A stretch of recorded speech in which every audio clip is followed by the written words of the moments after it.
9. Meus queridos, nós estávamos esse sábado e domingo, nós jovens, lá de Coronel, jovens há mais tempo do que os outros, né? Nós estávamos com jovens, alguns adolescentes, algumas crianças, estavam num acampa dentro, e brinca, corre, brincadeiras, estudo, comida, toda aquela programação que o presbiteriano gosta de fazer.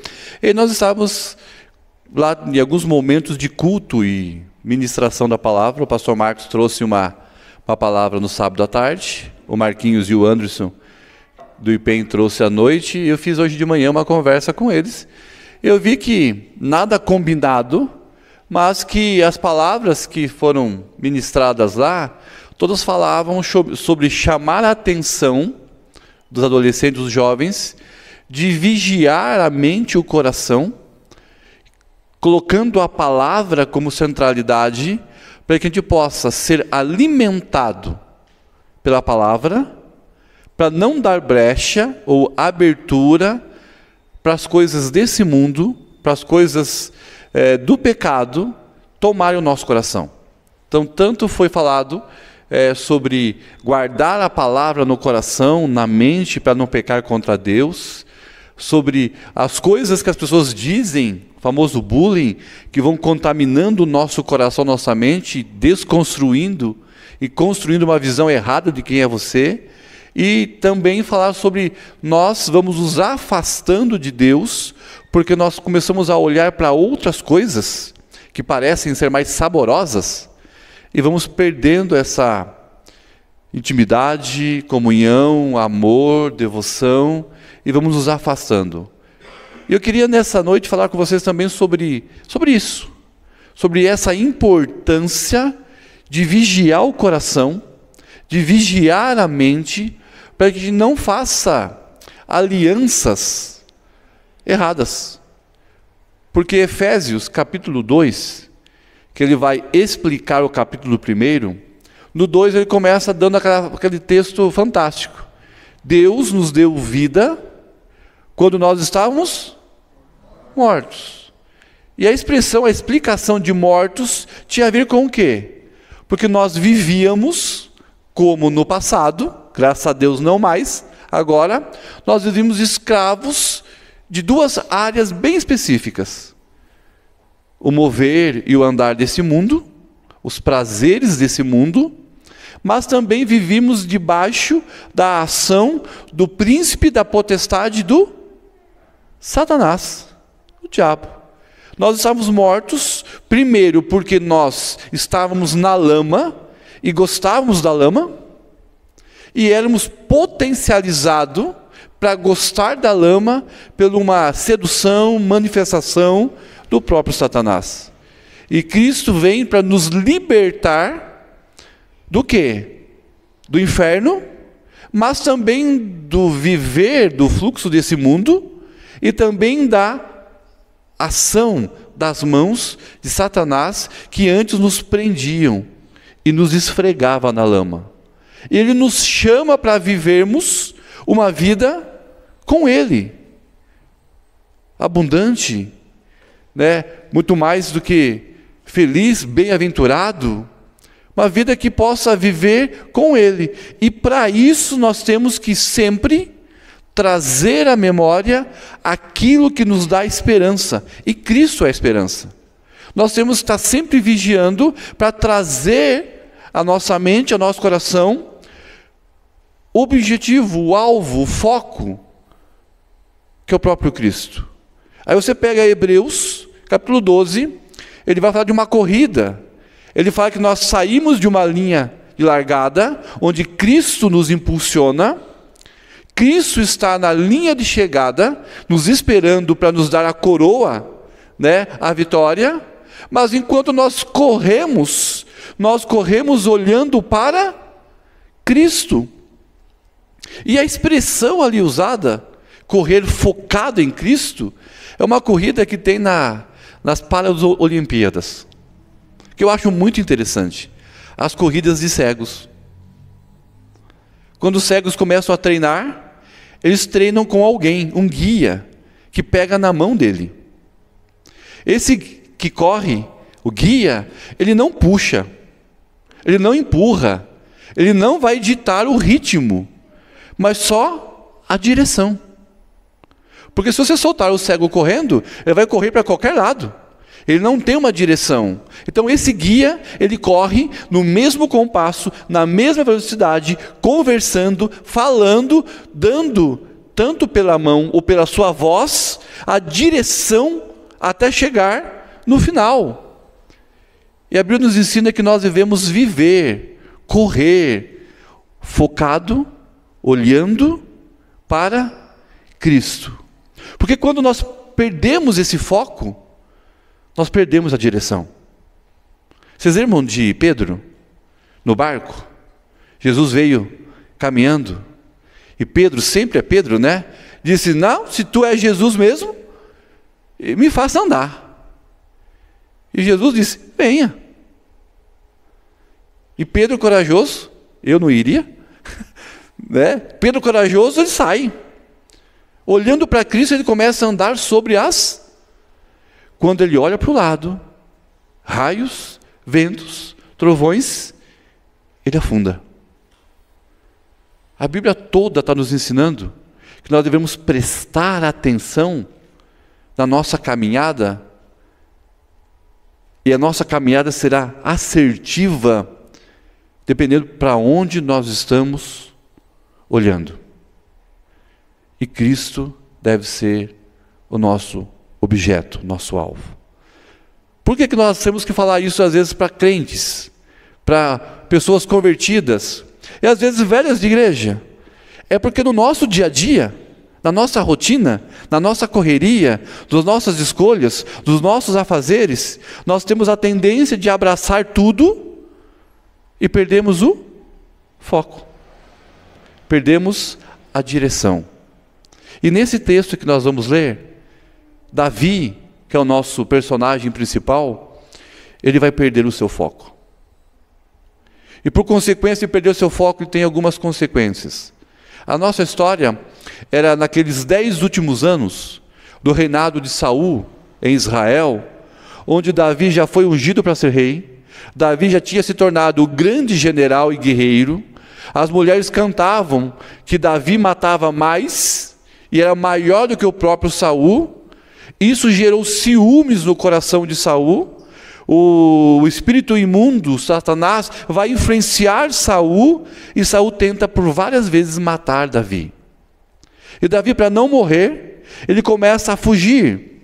E nas suas fugas de cidade a cidade, ele começa a encontrar outros homens que também fugiam. Ele monta um grande exército, 300, 400 homens. Esses homens eram guerreiros que estavam sob a tutela e o trabalho do general Davi. E Davi, por muitos lugares, conquistou e libertou muitos povos. Só que Davi estava cansado de fugir, cansado de se esconder, cansado de ficar pulando de lugar para lugar. E Davi faz uma grande aliança. Ele procura Aquis, rei e príncipe dos filisteus, e faz uma aliança com os filisteus. Os filisteus tinham, naquele momento histórico, eram um dos piores inimigos de Israel. Vocês lembram do gigante Golias? Os filisteus. Os filisteus estavam por várias campanhas de guerra tentando exterminar Israel. E agora Davi, ele faz uma aliança, que está no capítulo 27. Essa aliança vai dizer assim, na lógica de Davi, e uma lógica sábia: bem, estou cansado de fugir, estou cansado de correr de Saul. Se eu fizer aliança com o principal inimigo de Israel, lá Saul não vai me achar. Lá o rei Saul de Israel não vai tentar me matar. Ele não é louco de tentar me matar junto com os filisteus. E Davi agora começa a ser um general. O seu exército é o exército que trabalha para os filisteus. Ele conquista tantas vitórias para os filisteus, que Aquis, o rei, dá uma cidade para Davi, chamada Ziclag. Essa cidade, ele dá a cidade inteira para Davi. Davi e os seus homens, as mulheres, os filhos, começam a viver nessa cidade, a plantar, a colher, a ter vida, a ter animais, gado, galinhas, porco, tudo lá. Ao tanto destaque que ele ganhou. Mas vai chegar um momento que Davi, ele vai passar por uma dificuldade.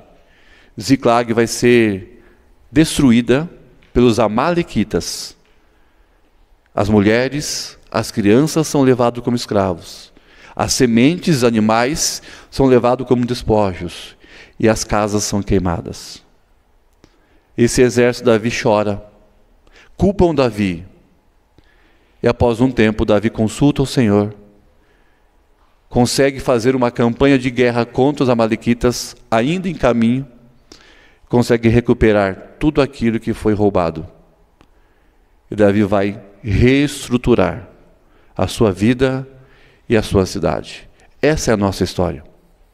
Só que dentro dessa história eu queria trazer 3 princípios ou reflexões para a gente pensar. Na nossa caminhada, porque Davi era um homem crente. Um crente em Cristo no Velho Testamento, ele cria na promessa. Ele conhecia Deus, ele conhecia a palavra de Deus, ele vivia sobre os princípios que ele aprendeu, mas em algum momento ele perdeu o foco. Isso trouxe algumas complicações. Agora na sua Bíblia, capítulo 29, a partir do verso 4, eu queria que você lesse comigo. Porém os príncipes dos filisteus, muitos se indignaram contra ele e disseram: faze voltar este homem, para que torne ao lugar que lhe designaste, e não desça conosco a batalha, para que não se faça nosso adversário no combate. Pois de que outro modo se reconciliaria com o seu senhor? Não seria porventura com a cabeça desse homem? Não é este aquele Davi de quem uns e outros respondiam nas danças, dizendo: Saul feriu os seus milhares, porém Davi a seus 10 milhares. Então Aquis chamou a Davi e lhe disse: tão certo como vive o Senhor, tu és reto, e me parece bem que tomes parte comigo nesta campanha, porque nenhum mal tenho achado em ti, desde o dia em que passaste para mim até o dia de hoje. Porém os príncipes não agradas. Volta, pois, agora e volta em paz, para que não desagrades aos príncipes dos filisteus. Para você entender esse recorte desse texto, Davi, após fazer uma aliança em lutar as batalhas dos filisteus e ganhar a cidade, Davi agora ia para uma nova guerra. Os filisteus arrumaram uma nova batalha. Só que agora essa batalha que estavam marchando era contra Saul e o povo de Israel. Agora, mais uma vez, os filisteus estavam marchando para exterminar ou tentar a nação de Israel. Saul, os profetas, as casas, os filhos. E aonde estava Davi com o seu soldado? Davi estava junto com os filisteus, marchando em direção a Jerusalém para atacar o seu próprio povo. E nessas guerras, não eram só os reis que eram disputados para ser o mais forte. Também o povo que vencesse, o Deus dele venceu os deuses dos meus adversários. Davi, ungido para ser rei, o homem temente a Deus, o homem que derrotou um gigante, em nome de Deus, agora estava caminhando com exércitos filisteus, junto com os seus homens, para lutar contra o seu povo, a sua casa e o seu Deus. E sabe o que é o pior? Que o texto não diz que Davi consultou o Senhor. Ele foi. E sabe o que é o pior?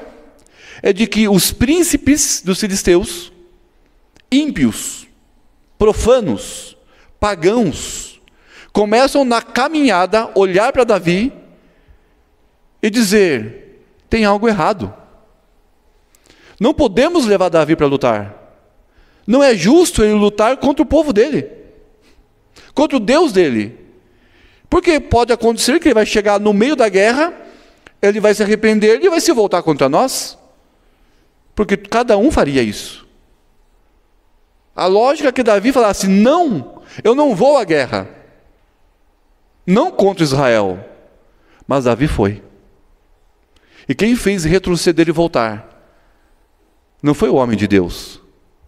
Quem foi o conselheiro que trouxe a razão, que trouxe a lógica, que deu sentido? O ímpio, pagão, profano. Onde eu quero chegar? Que quando Davi se cansou, ele fez alianças com quem não devia fazer. Essas alianças trouxeram benefícios para Davi, uma cidade inteira. Só que um dia, essa aliança iria cobrar algo terrível, que ele se voltasse contra o seu povo e o seu Deus. Meus amados, filisteus aqui simboliza o inimigo do povo de Deus. Pegando o que eu já citei aqui de Efésios, capítulo 2, nós temos dois grandes inimigos. Três, na verdade. Nós temos o diabo, que quer matar, roubar, destruir a sua vida, a sua casa, o seu futuro.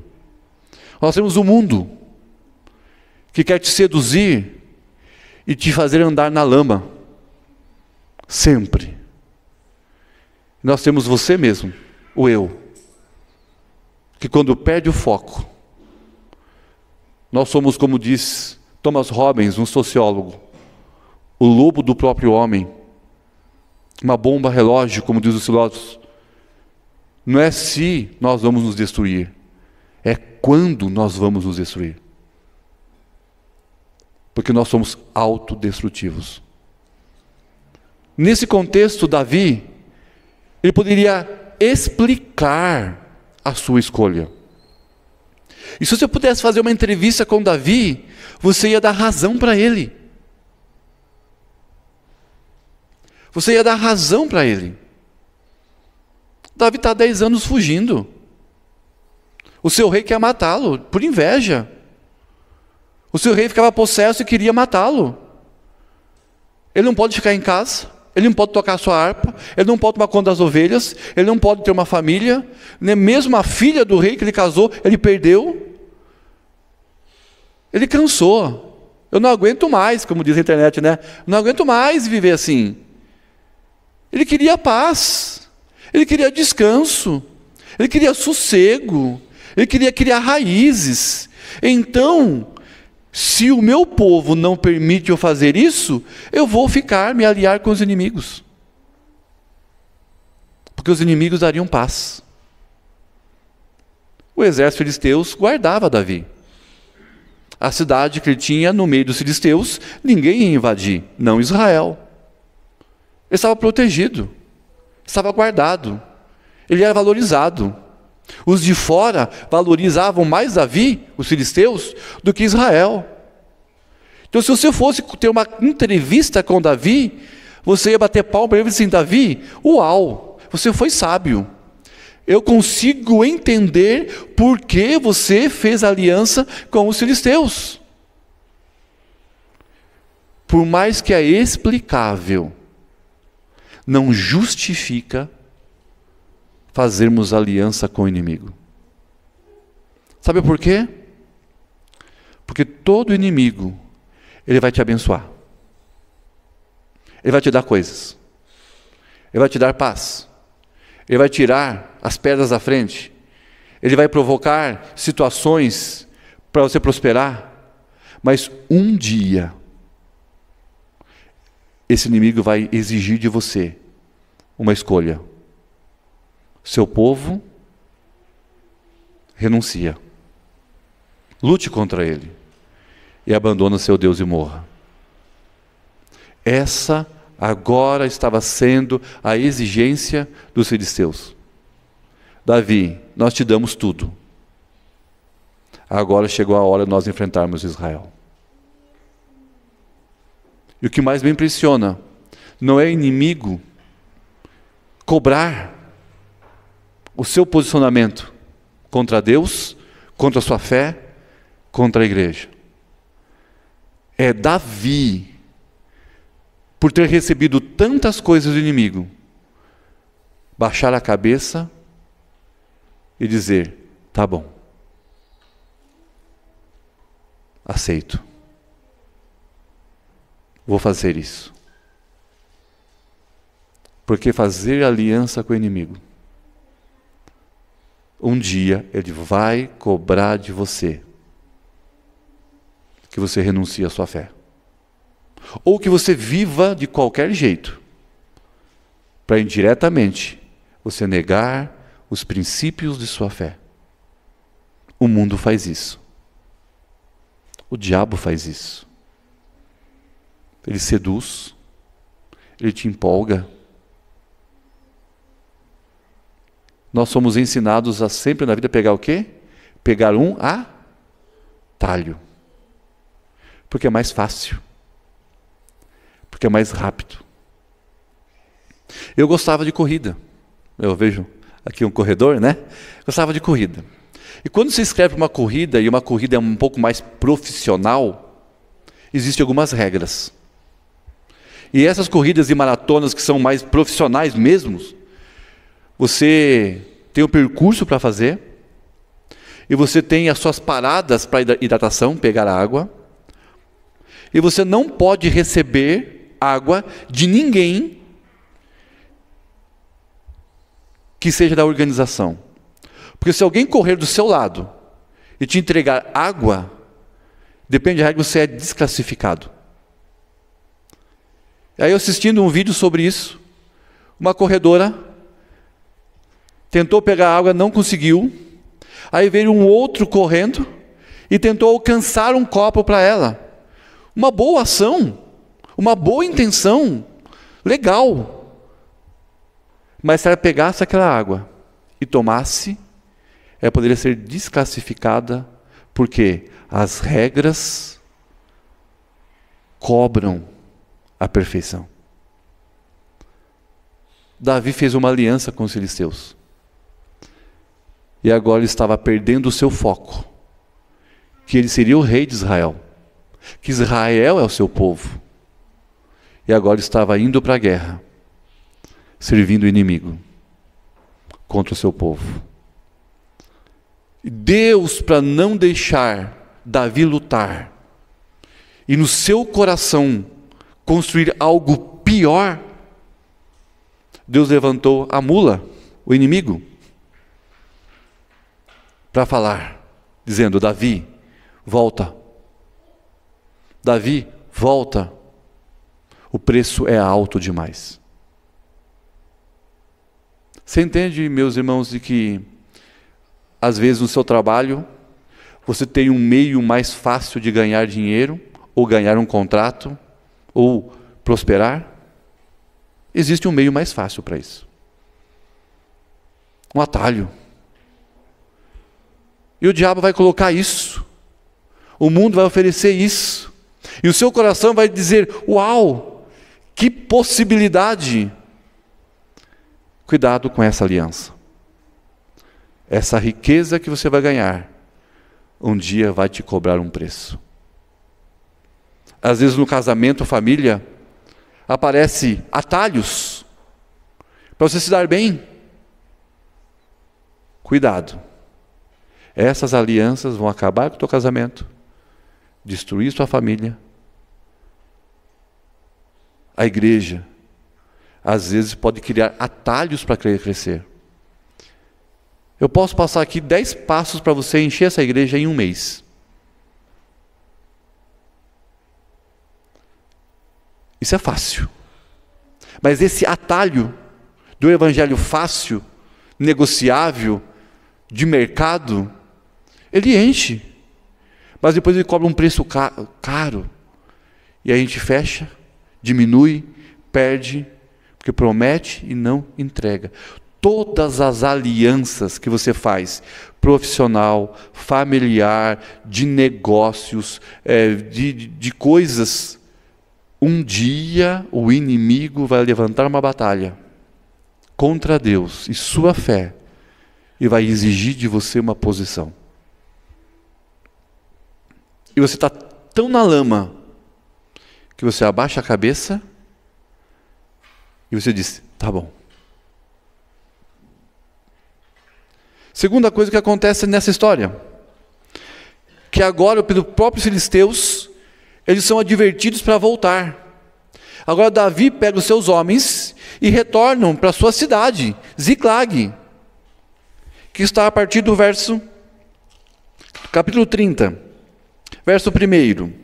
Diz assim: sucedeu, pois, que chegando Davi e seus homens, ao terceiro dia, a Ziclag, já os amalequitas tinham dado com ímpeto contra o sul e Ziclag, e esta ferido e queimado. Tinha levado cativas as mulheres que lá se achavam, porém a ninguém mataram, nem pequenos nem grandes, tão somente levaram consigo e foram ao seu caminho. Davi e seus homens vieram à cidade, e ela queimada. Suas mulheres, seus filhos, suas filhas eram levadas cativos. Então Davi e o povo se achava com ele, ergueram a voz e choraram, até não terem mais força para chorar. Também as duas mulheres de Davi foram levadas cativas, Ainoá, jezreelita, e Abigail, a viúva de Nabal, o carmelita. Davi muito se angustiou, pois o povo falava de apedrejá-lo, porque todos estavam em amargura, cada um por causa dos seus filhos e de suas filhas. Porém Davi se reanimou no Senhor seu Deus. Primeiro, por ele fazer uma aliança errada, um jugo desigual. Ele estava sendo cobrado dele um preço contra o seu Deus e contra... Só que essa aliança causa uma segunda coisa. Ao estar cego e se submeter aos filisteus, ele saiu à batalha e deixou a sua cidade, a sua casa, sem vigia, sem sentinela, sem segurança, sem guardas.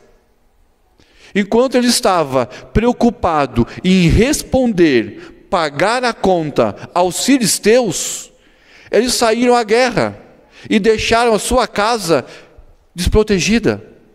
Os amalequitas, outro inimigo, estavam do outro lado, atrás da moita, olhando tudo, aguardando silenciosamente a primeira oportunidade de encontrar Ziclag sem homens, queimar tudo, levar escravos, escravas, os animais e tacar fogo. Aquele preço cobrado a Davi e seus homens fez com que ele se submetesse. E com isso ele deixou de guardar a sua própria casa.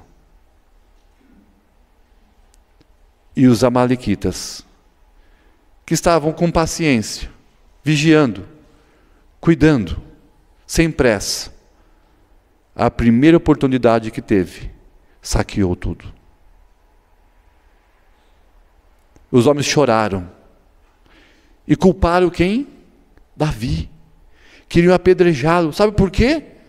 Davi era o homem de Deus, Davi era o comandante, Davi era o responsável, e Davi não teve capacidade, inteligência, coragem para responder aos filisteus. Não! Se submeteu, e nisso entregou a sua casa nas mãos dos inimigos. Alianças erradas nos levam a fazermos escolhas erradas. E para tentar remediar, nós começamos a perder a nossa casa. E deixamos ela desprotegida para o inimigo saquear. E saqueia o quê? Primeiro, as sementes e o gado. economia. O diabo gosta de acabar com a nossa economia. Porque quando a gente está apertado, sem dinheiro, nós estamos com o coração mais fáceis do que de fazermos alianças erradas. Levou os filhos e as esposas, atacou a família. E quando ataca os nossos filhos, a nossa casa, a gente se revolta, a gente chora, dói. E agora Davi e seus homens estão vendo a família atacada, os filhos escravos, as mulheres escravas, a economia fracassada, a cidade queimada em ruínas. E estão dizendo: a culpa é sua, Davi. Você nos colocou nessa. A ruína que você nos colocou porque você perdeu o foco e fez a aliança errada. E essa aliança era gostosa. Agora o preço está alto. Perdemos a nossa casa. Eu posso contar aqui a noite toda de quantos casais e famílias que eu trabalho e trabalhei e converso, que estão chorando ou choravam na época porque estavam perdendo a esposa ou o marido, estavam perdendo os filhos para as drogas, para o álcool, para a prostituição, ou os filhos eram tão magoados com os pais que saíram de casa. Algumas meninas que não viam a hora de casar logo, não é porque amava, para abandonar os pais. Economias da família em caos, não é no vermelho, é no roxo, sendo humilhados, envergonhados, porque fizeram escolhas e alianças e esqueceram de guardar o principal. O nosso primeiro ministério, a casa. E quando nós fazemos, e quando que nós deixamos nossa casa desprotegida, acessível ao inimigo? É quando nós deixamos de fazer as coisas mais básicas. Família, vocês se reúnem para conversar? Vocês têm diálogo em casa? Tendo diálogo já é difícil? E se não tem? Vocês fazem sonhos e projetos juntos? Vocês têm objetivos em comum? Planejamentos? Vocês oram sobre esses projetos e objetivos e planejamentos? Vocês planejam para os filhos e as filhas de vocês serem uma mulher, um homem temente a Deus, íntegro, de valores e princípios, que amam a Jesus e que amam a sua igreja? Você ora com seus filhos e por eles? Você ensina a Bíblia? Você lê a Bíblia com a tua esposa, com o teu marido, com os teus filhos? Você ministra na sua casa como sacerdote de Deus, homens? Você luta pela sua casa? Ou nós estamos sempre na rua, sempre a trabalho, sempre em viagem, sempre ausente, nunca dá tempo, nunca acontece? Cuidado com as alianças erradas. Mas Alex, eu tenho que trabalhar. Alex, eu tenho que fazer tantas coisas. Sim, mas antes de tudo isso, lembre-se, você é o guarda da sua, principalmente você, homem. Davi perdeu as mulheres, porque na batalha, naquele caso, as mulheres e as crianças não tinham como se defender. Se nós não estivermos homens dispostos a morrer para defender nossa casa, os amalequitas virão e vão saquear tudo. Ah, mas Alex, só acontece com os ímpios. Davi não era ímpio. ele só perdeu o foco, só perdeu a direção.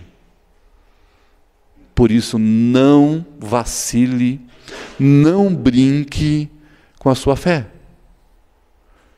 Com Deus não se zomba, diz Gálatas. Porque às vezes perdemos o foco. Achamos que vamos ganhar o mundo e perdemos a nossa casa. A maior riqueza, que é a família, a nossa herança, os nossos filhos.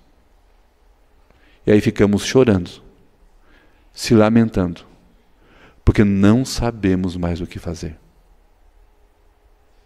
Mas para não terminar essa história triste, dura, e você não ir para casa desesperado e ficar chorando lá e dizer para o pastor Marcos: não quero mais o pastor Alex aqui. Vamos acabar com um ponto positivo, algo que acontece de esperança. Verso 7 do capítulo 30. Disse Davi a Abiatar, o sacerdote, filho de Aimeleque: traze-me aqui a história sacerdotal. E Abiatar o trouxe a Davi. Então consultou Davi ao Senhor, ufa, até que enfim, dizendo: perseguirei eu o bando dos amalequitas?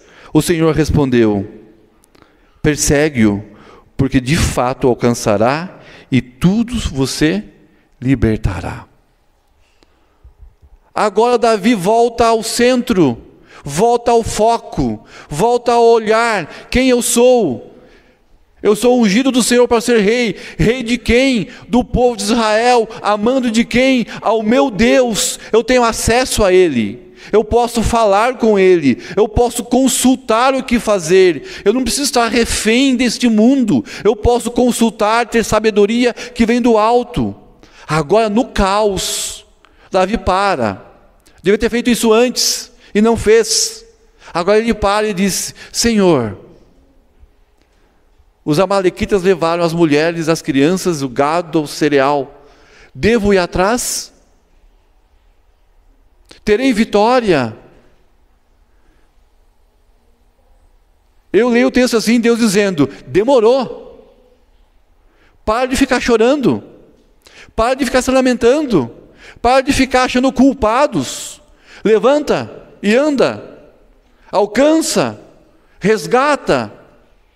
E após consultar o Senhor, na dependência do Senhor, na direção do Senhor, olhando agora pelo Deus de Israel, o Yahvé, o Senhor dos exércitos, ele levanta, pega alguns dos seus homens e vai ao encontro.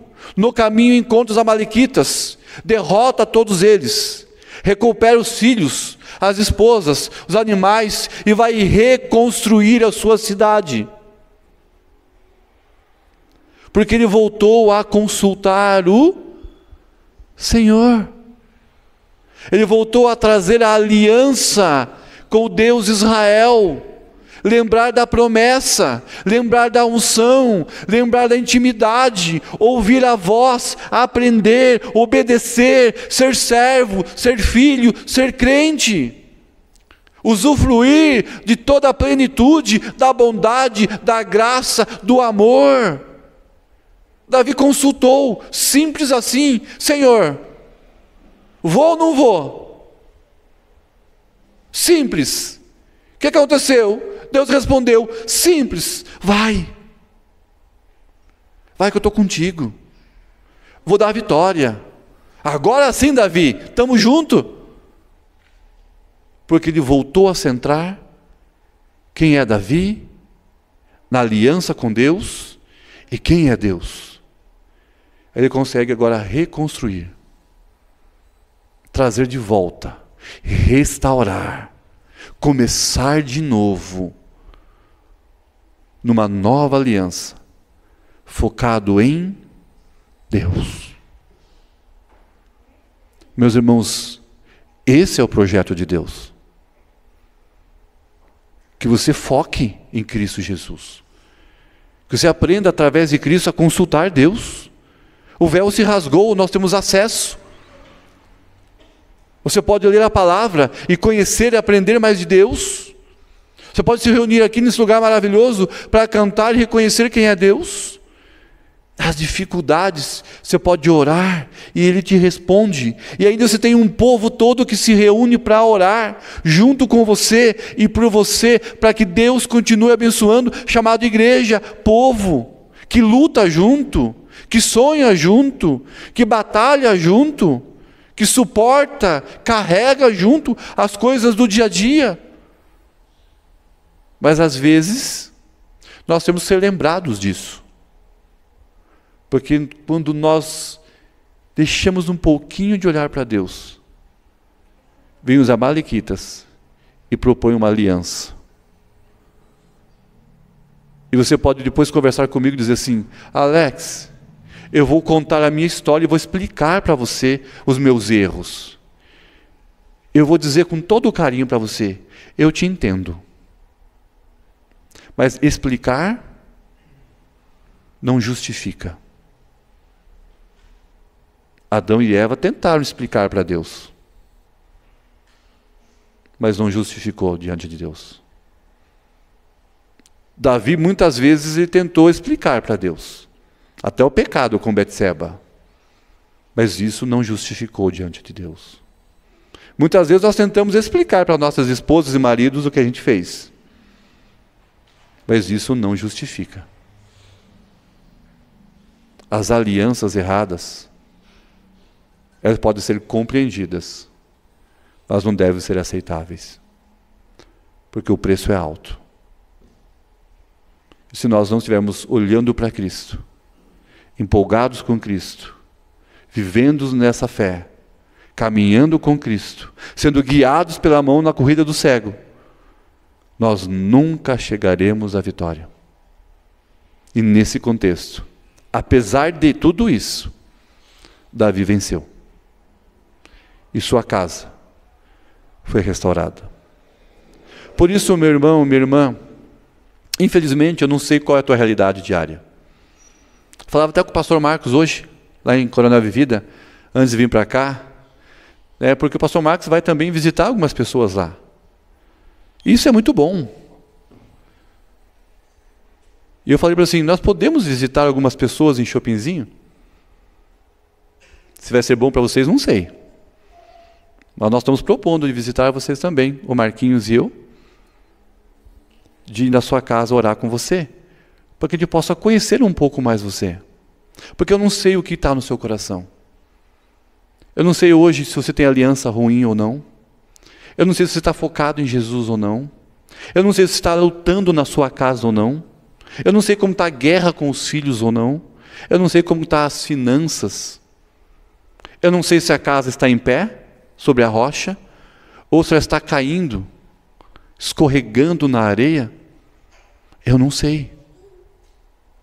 E às vezes olhando assim eu não consigo identificar, porque nós somos campeões em usar máscaras. Nós sorrimos dizendo: está tudo bem, mas no fundo o nosso coração está um caos. Mas eu quero dizer para você, meu irmão e minha irmã, que Jesus conhece bem o seu coração. Jesus conhece muito bem você. Ele conhece a sua família. Ele morreu por você. Ele quer cuidar de você.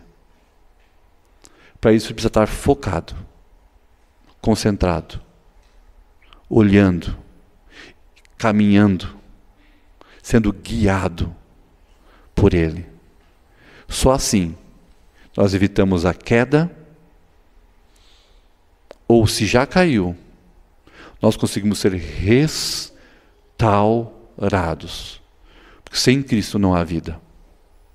Sem Cristo não há esperança. Sem Cristo não há salvação. Sem Cristo não existe igreja. Sem Cristo não existe a sua casa.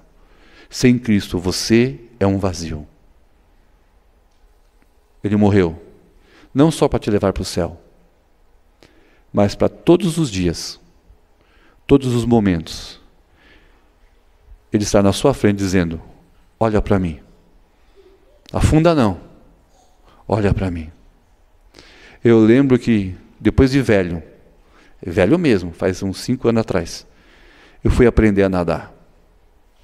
Eu tenho pânico de água. altura e água terríveis. Eu fui aprender a nadar. Eu ia pegar férias para ir num parque aquático. Fazer o quê? Eu vou aprender a nadar. E eu passei muita vergonha nesse período. Eu fazia aula de natação com bebês e crianças. E as crianças entravam na água, enfiavam a cabeça e saíam do outro lado. Eu não conseguia colocar o rosto debaixo da água. E aquele homem grandão pegava na minha mão, dizia: vem, eu te seguro. E eu olhava, as crianças estavam rindo. Vai, tio, vai, tio. O Marcelão conheceu o foguinho. E quando eu aprendi a confiar na mão dele, me segurando, eu comecei a entrar debaixo da água. Às vezes, debaixo mesmo. Ele levantava. Depois ele inventou de soltar a mão. Bateu o desespero. Ele disse: escuta a minha voz, eu vou te guiando. Sabe quando eu aprendi a nadar? O dia que eu passei a confiar no meu professor, que ele estava ali, e eu ouvi a sua voz, para ter o comando, eu comecei a nadar. Nadar bem não, eu só não estou afundando. A nossa fé é assim. Às vezes a gente passa umas humilhações, algumas vergonhas, mas Jesus está lá dizendo: dá a mão aqui, eu vou te ajudar. Calma, se afundar eu levanto. Agora aprenda a escutar a minha voz. Vem, para, bate os pés, bate os braços, respira. Afundou, levanta de novo, vamos começar do zero. Eu aprendi assim, a nadar confiando naquele que estava me conduzindo. Foco. Nós precisamos aprender a viver naquele que está na nossa frente, Cristo, dizendo: eu estou aqui. Se você focar em mim, você vai longe. Se perder o foco, você vai afundar. Matemática básica. E eu espero que você não afunde. Eu espero que você não esteja afundando. Pois Cristo é o nosso único socorro em meio ao caos. Graças a Deus que a história termina com Davi focando.